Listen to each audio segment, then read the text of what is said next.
Nah, sekarang kita lihat variabel ya, tipe variabel di Go. Nah, di Go kalau kita mau apa namanya, mau menyimpan suatu nilai ya, eh, ke dalam suatu identifier ya atau variabel gitu.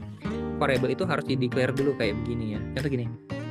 Saya mau menyimpan misalkan angka tertentu ya, pi, nilai pi ya, begitu. Nah, atau di sini contohnya di sini saya mau menyimpan angka 3,14 ini kan pi. Saya mau simpan ke dalam satu variabel. Kita nggak bisa langsung float 32 sama dengan, nggak bisa. Kita harus pakai ini dulu. Deklarasi variabelnya ya. Var k, ini nama variabelnya, ini tipe datanya. Dieksplisitkan begini. Nah, tipe datanya itu ada apa aja? Kita lihat ya. Angka itu ada integer sama float ya. Integer ini bilangan bulat, float ini kan pecahan. Kalau lihat kita di sini ya, pecahan 3,14 nih. Kita bikin variabel k tipenya float 32 ya atau float 64. Ini beda capacity-nya aja. Makin banyak komanya yang bisa di belakang ya, lebih detail, lebih akurat. Tapi lebih boros. Yang ini lebih efisien memorinya, tapi komanya lebih sedikit yang bisa disimpan. Nah, ini untuk menyimpan pecahan kita pakainya float ya. Jadi kalau kita mau menyimpan 3,14 jangan pakai integer. Disimpan pakai integer nanti kepotong ya angkanya, hilang desimalnya gitu. Atau enggak error ya. Karena nggak sama tipenya. Oke, jadi ini. Kalau kita mau menyimpan angka yang nggak ada pecahannya, kayak angka 1, 2, 3, 10, nggak pakai koma ya. Nyimpennya pakai integer gitu. Disimpan pakai float bisa nggak? Bisa gitu. Tetap bisa, cuman efeknya lebih boros memori aja. Dia sampai segitunya ya. Jadi kita pakai yang nggak pecahan, kita pakai integer, yang pecahan pakai float. Kalau yang float disimpan ke integer bisa, tapi hilang pecahannya ya. Kita ada istilahnya casting gitu ya, pecahannya hilang, komanya hilang. Kalau sebaliknya integer disimpan float bisa nggak? Bisa langsung, tapi boros aja memorinya lebih. Kalau kita mau bikin aplikasi yang efisien kayak gitu ya, memorinya sehingga lebih scalable, kan harus efisien tuh, jadi harus yang sesuai. Nah, kita di sini. Kalau kita mau menyimpan nilai true atau false ya, kita pakai namanya bool. Jadi ini gini ya, var nama variabel ini tipenya, var nama variabel tipenya. Di sini bool ya, boolean. Var m sama dengan bool. Di belakang ini inisialisasinya dengan true. Jadi variabel m diisi dengan true. Oke ya. Kalau string gimana? String kayak gini nih. Yang ini ya. Var o string diisi dengan petik ganda gitu ya.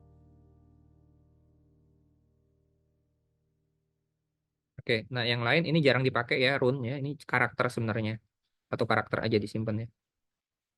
Oke, nah jadi di Go ya, kalau kita mau pakai variabel, kita harus declare dulu, deklarasi kayak gini, pakai var kayak gini ya, seperti ini. Ini dulu aja ya, coba diingat aja sama dipahami dulu aja. Kalau ada pertanyaan nggak apa-apa langsung tanya. Nanti kita lihat penggunaannya di kode seperti apa gitu.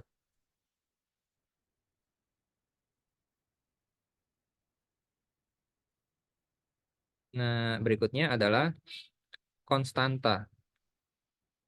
Kalau tadi kan mau menyimpan suatu nilai ya ke dalam variabel.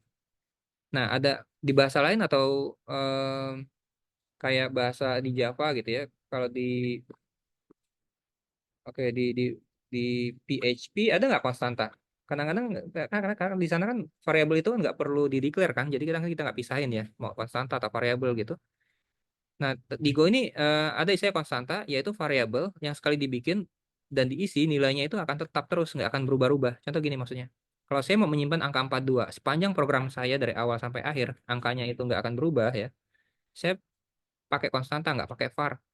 Seperti itu ya. Kok kenapa harus ada pakai konstanta, nggak pakai var aja? Var bisa nggak? Bisa gitu. Bisa dirubah maksudnya ya. Bisa digunakan, bisa dirubah. Tapi konstanta ini lebih efisien lagi untuk penyimpanan variabel, penyimpanan angka gini ya. Gitu. Kalau tadi harus alokasi memori, konstanta nggak perlu alokasi memori gitu kan. Jadi lebih efisien. Jadi untuk sesuatu yang kita mau simpen ke variabel tapi nggak kita rubah-rubah sepanjang program kita itu berjalan, kita bikinnya const bukan var. Kalau var yang tadi ya, yang tadi ini ya, mana tadi? Nah, iya, kalau ini K saya isi 3,14. Nanti di baris bawahnya K saya ganti dengan angka berapa lagi bisa. Bawahnya lagi kita rubah lagi K-nya jadi berapa bisa. Kalau yang konstanta nggak bisa. Nah, keuntungannya ini lebih efisien ya dalam penggunaan resource-nya.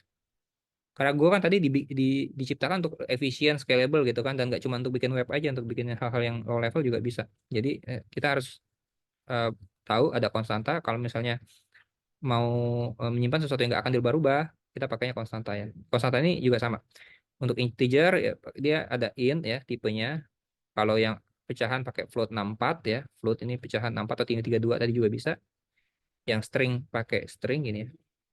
Nah, ini untuk boolean. Nah, yang sama dengan ini inisialisasi ya. Artinya kalau kita nggak inisialisasi langsung boleh nggak? Misalnya const my int gitu ya, nggak pakai sama dengan boleh gitu. Nanti diinisialisasi di bawah ya. Jadi sampai berhenti sampai sini aja boleh. Ini nggak ada.